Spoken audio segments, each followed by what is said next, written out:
In this week's episode of Be the Exception, let's talk about how to communicate so that your client can truly understand. Many times, as experts, as professionals, we just talk industry and we expect our clients to understand really what the value is, why it's important, and the systems that are going to be taking place. But many times, our clients do this and they don't actually mean it. They really mean no. But like you, they don't want to look like a fool. So they're not going to ask questions. What does this end up creating for you? A hell of a lot of confusion. Now, before we jump into the details of how to actually create communication so your client can truly understand, you also have to understand that sometimes your client will never understand. It doesn't matter how much you communicate with them, it doesn't matter how much you pause, try to get them to understand and reframe the situation. The truth is that sometimes your client doesn't want to understand. And when they don't want to understand, there's nothing you can do on your end to actually have them keep moving forward.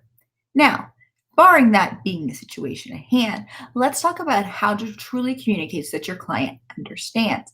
Well, of course, there are the logistical sides, but that's not what your client really wants. The logistics are after the fact. What they really want to know is once all is said and done, really, what should they be experiencing, feeling?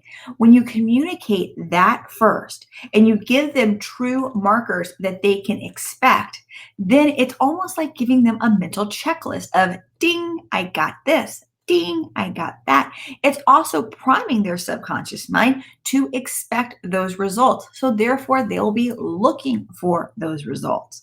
Once you have that done, then you can move into the logistics of what they're going to actually receive, what the offer really is. And of course, this is when having that all written down is pretty darn lovely. And use your contract or your agreement as really a checklist of what is to be accomplished.